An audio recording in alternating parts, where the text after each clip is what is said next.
Hello everyone, I am Rajakumar Guduru, Assistant Professor of English, NIT Warangal. I welcome you all for today's lesson, Write Words. Learning words is very important in a new language. Don't you think so? Well, how many of you make attempts to learn new words every day?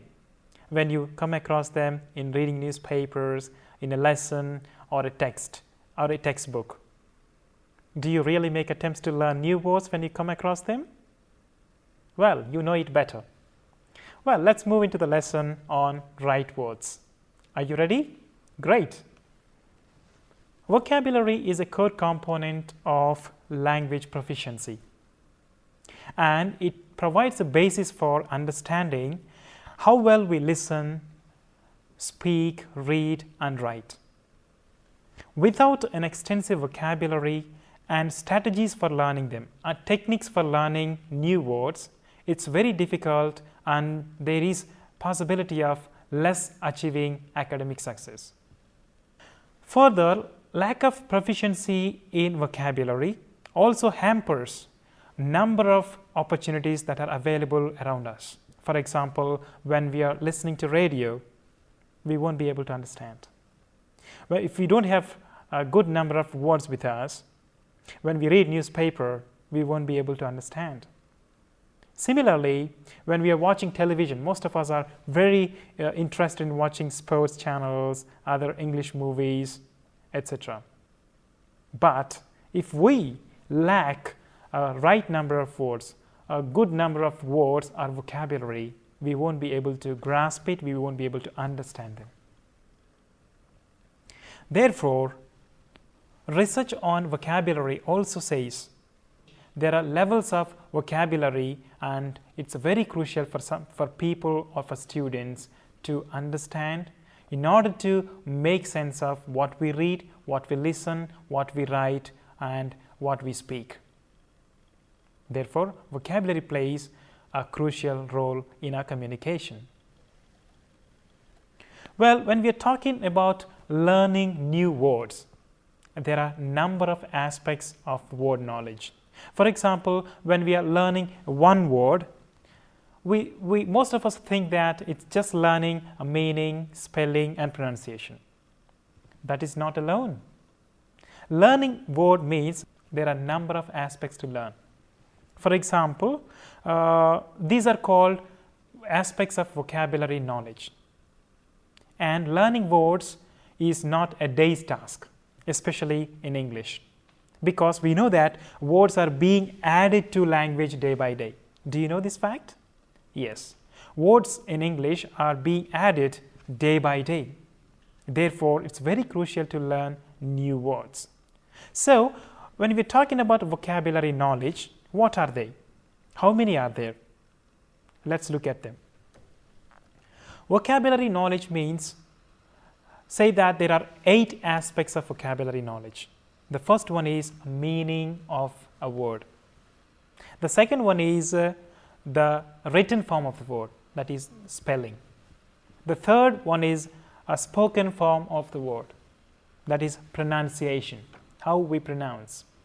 The fourth one is grammatical aspects or grammatical behavior of the word. The fifth one is the collocations of the word. The sixth one is the register of the word. The seventh one is the associations of the word. And finally, the eighth one is the frequency of the word, how frequently a word occurs. There are certain words which we encounter frequently. There are certain words which we encounter less frequently. Therefore, it's good for us to focus on frequently occurring words rather than less frequently occurring words. So, these are the 8 aspects of vocabulary knowledge which we have to learn when we are learning a new word. But unfortunately, most of us are not aware of this fact. We think that learning a word means just learning meaning, spelling, and pronunciation. And when we encounter the same word in a different context, differently, with a different knowledge, then we fail to make sense of it. Therefore, it is very crucial to learn all these 8 aspects of word knowledge, because they are all related. They don't stand apart. They all stand together because they are all related. Therefore, learning these aspects of word knowledge doesn't mean that in a one day we learn them. Just we sit down and then learn all the aspects of the word. It doesn't happen. Learning all these aspects happens gradually, day by day, over a period of time. Okay? I hope these aspects of the word knowledge is clear to you. Good.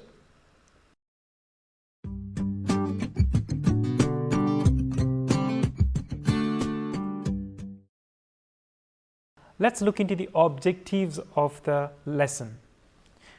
By the end of the lesson, we will come to know the importance of new words in communication. We will be able to use words in oral and written communication. We will make efforts to employ new ways of learning new words. We will be able to recognize synonyms, antonyms, homonyms, and others in a language. We will be able to use a dictionary for learning new or unknown words. We'll keep a good memory of words learned over a period of time. So these are the objectives of today's lesson. Now let's look into the summary. The lesson will deal with the following. What do we mean by the right words? Synonyms, antonyms, homonyms, one-word substitutes. We will look into each one of these in details. Guidelines for learning to use words correctly. Few hints on using dictionaries. What do we mean by right words? Words are important elements in oral and written communication. As we have just learnt different aspects of word knowledge, words are important elements of oral and written communication. They enable us to receive knowledge and information from sources around us. They make us re-examine what we know and help us communicate to others our beliefs, our opinions, our sentiments, and experiences. Our choice of words determines the ideas we receive, how we think, and the accuracy with which we communicate these thoughts and feelings. In oral communication, meanings are affected by the way we say the words, by the tone of a voice, by our body movements. So these are 3 important things. Yet, the words must mean the same thing to the listener that they do to the speaker, if we want to achieve effective and accurate communication. Failure to understand this may result in communication breakdown. What I mean to say is that the speaker uses a word and he means something, he conveys something, and on the other hand, the listener understands it differently from the speaker, which means there is a confusion. So there is a misunderstanding, and therefore the communication breaks down. So what the speaker conveys should reach the listener in the same way. Then there is a sort of understanding, there is a meaning comprehension, and the purpose is achieved. Now, choosing the right words is very crucial at this point of time. Good writers and speakers choose the most specific and concrete words in order to get their meaning across, in order to convey their ideas across effectively and clearly, because they know that general or vague language can lead to misunderstanding, misinterpretation, or even befuddlement on the part of their readers or listeners. Okay? Therefore, using a right and accurate and concrete words when we communicate is very crucial. Therefore, in order to communicate our message, we need to choose the right words that clearly express our thoughts. Often, very often, in both formal conversation and public speaking, we make statements that are not very clear. I'll give you two examples. One is unclear statement, another one is a clear statement. The unclear statement is, let's go to a place where they sell those things we need for the office. The same thing, clearly we can say, the clear statement is, let's go to the bookstore that sells books and school supplies. In the first sentence, let's go to a place. Which place? It's vague. And also, they sell those things. Which things? It's also vague. See, in the second sentence, the two things come very clearly. The first one is, let's go to the bookstore. Let's go to the supermarket. Let's go to the park. Let's go to a shop. So, it must be specific. And in the second thing, that sells books and school supplies. There is no vagueness here. There is no ambiguity here. Therefore, using a concrete and specific words avoids gives us clarity. Okay, therefore, very important.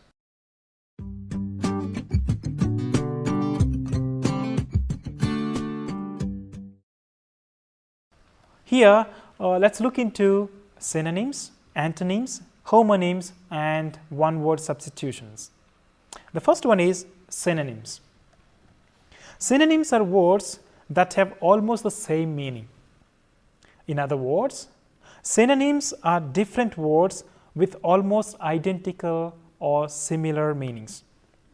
Appropriate use of synonyms adds flavor and newness to our communication. Let's look at synonyms for the word big. What are the synonyms? If you say big, it could be large, huge, gigantic. Most of us are always use it saying big, big, big. For everything we say big. When we look at the mountain, we say big mountain. When we look at the big tree, we can say big tree. We can also use it's a large tree, a large mountain, a huge tree, a gigantic mountain. So when we use synonyms like this, we add flavor, we add color to language. Let's do a small task now. Circle the two synonyms for each set of the words. The first one is tasty, chilly, cool, comfortable. Now, can you find two synonyms here? Chilly, cool. Second one, walk, crawl, stroll, run. Can you find two synonyms here? The answer is walk, stroll. The third one is argue, scare, confuse, frighten. Answer is scare, frighten. The fourth one is bravery, honesty, courage, winner. Bravery, courage are answers. The fifth one is cook, drink, eat, munch. Eat, munch are the synonyms. Sixth one is record, paint, draw, sketch. Draw, sketch are synonyms. Write a synonym for each word. Answers can vary. Sample answers are given below. Can you provide synonyms for the words thin, tiny, store, fall, see, friendly, tasty, silent, smelly, smile, think, break? So these are the words. Can you provide some examples? Okay, good. Now let's look into antonyms. Number 2, antonyms. Antonyms are words with opposite or nearly opposite meanings. For example, hot, antonym cold. Up, antonym down. Antonyms play a very important role in spoken English. The savvy speaker can use them in order to create the desired emotion and sentiment in the audience. Antonyms provide an effective means with which we can add humor to discourse. So antonyms, when we use antonyms effectively in our communication, we can bring in some flavor, we can also add some humor to our discourse. That's very important. And antonyms can be found in the wit and wisdom of many humorists, and contrasting two words is a great way to create humor with impact. Okay? Therefore, a proper understanding of the usage of antonyms in speaking is an essential component of enlarging one's vocabulary. The more and more antonyms we learn, it's good for us to enlarge our vocabulary. Okay? Good. Now let's do a small task under this. I'll give you 5 words to which you have to provide antonyms. Are you ready? Good. The first one is attach. The second one is awake. The third one is live. The fourth one is cry, and the fifth one is sad. I'll give you the answers right away. Attach, the antonym is detach. Awake, asleep. Live, die. Cry, laugh. Sad, happy. So these are antonyms.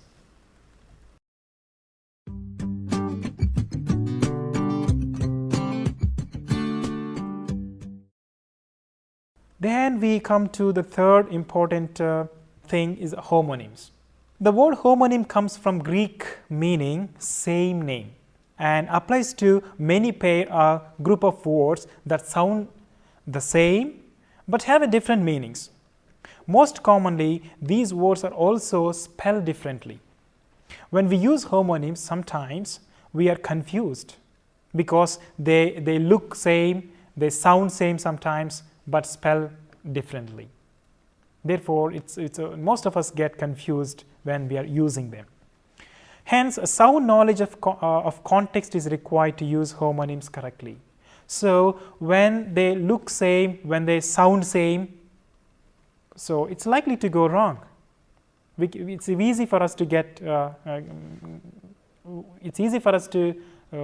confused, and therefore the context helps us to understand which word fits better or the best. So therefore context you must keep in mind. All right.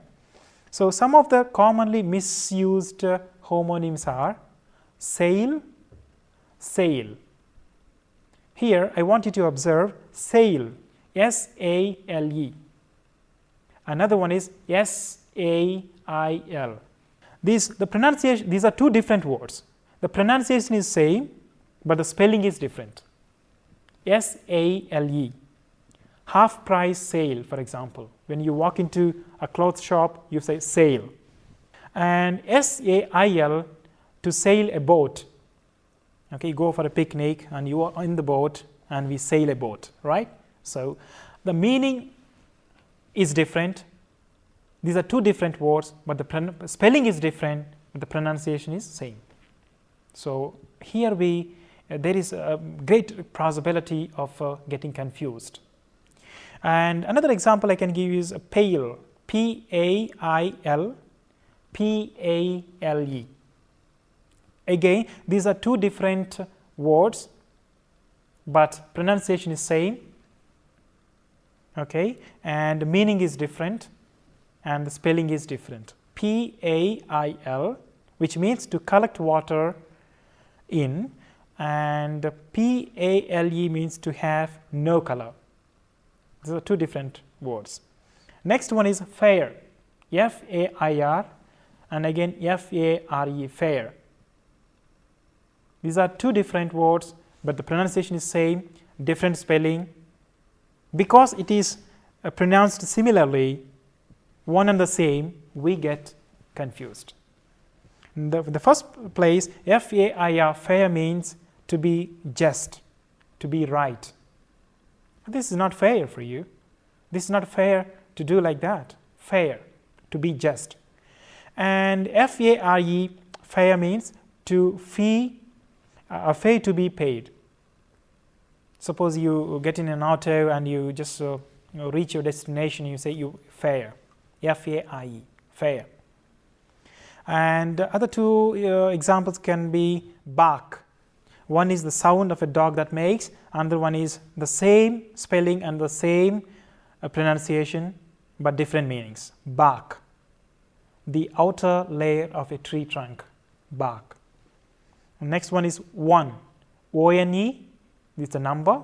One, again, W-O-N, the past form of win, won, having been victorious.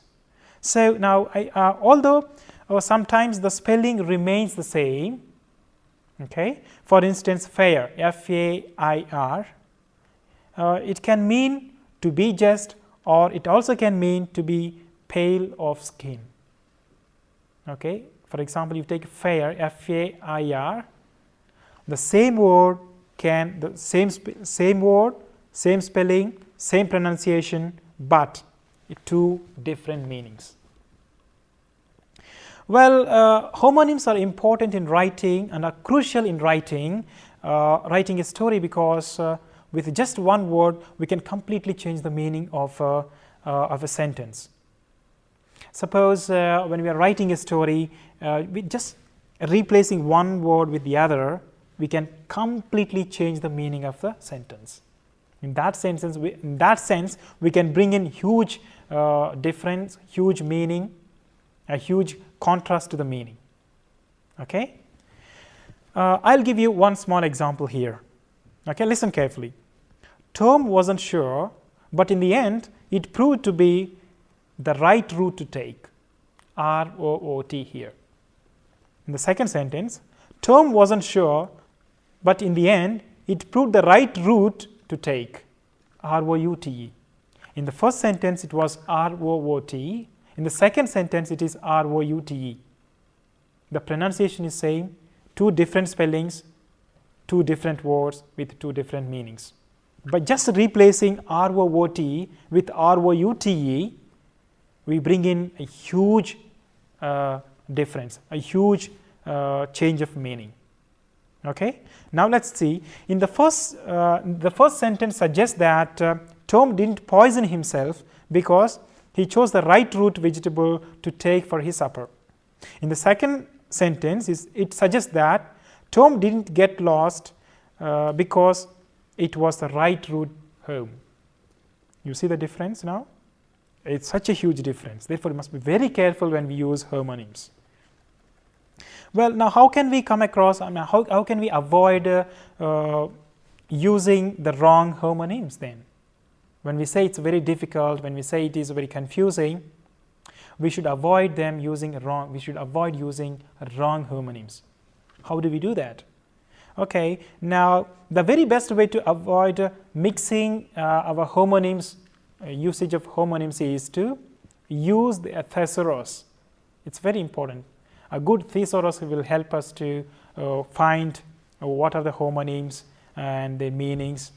Okay, so use a good thesaurus, highlight the word and hit the shift key and F7 at the same time. If you're using MS Word, for example, when you're typing something, when you're writing a story and typing something, if you're not very sure of a particular word, okay, and then you can use this. Highlight the word and hit the shift key and F7 at the same time. That will give you a list of options, list of words. And from there you can choose. And try and become aware of the ones you consistently get wrong. Okay, is a focus.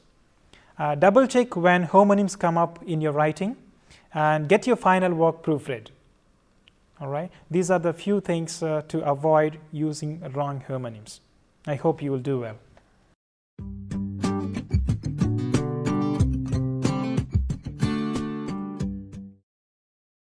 Well, now let's look into the fourth words, one-word substitutes.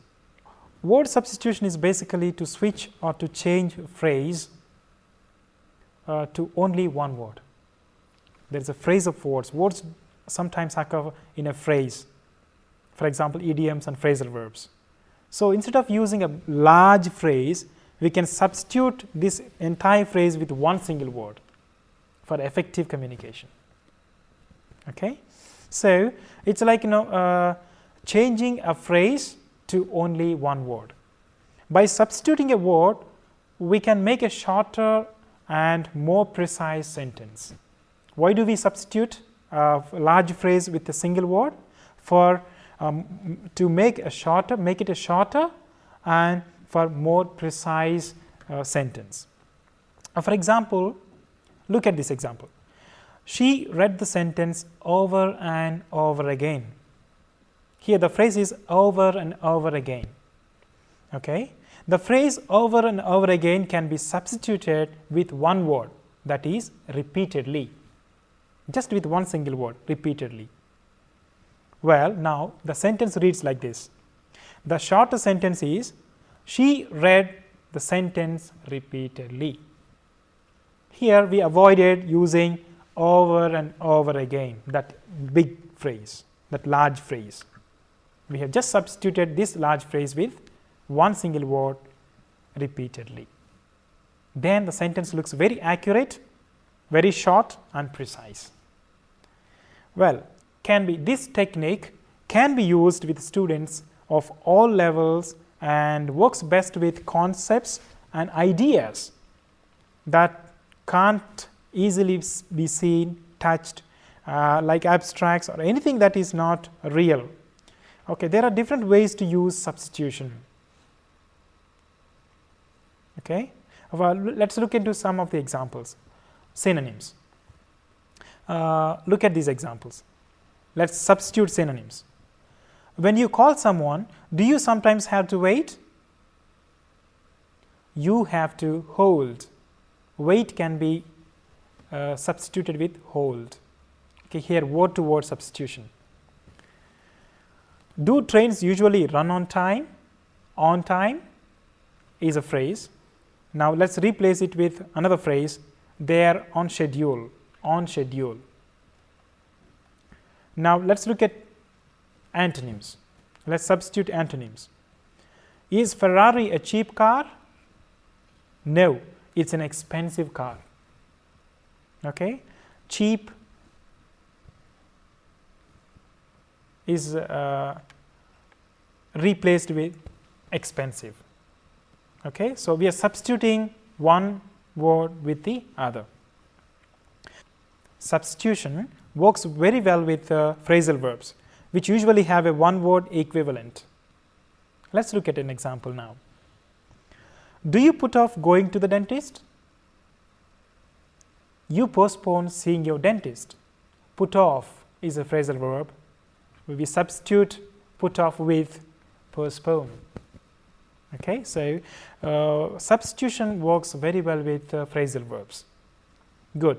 However, one should be very careful when using words that are not exact synonyms or antonyms.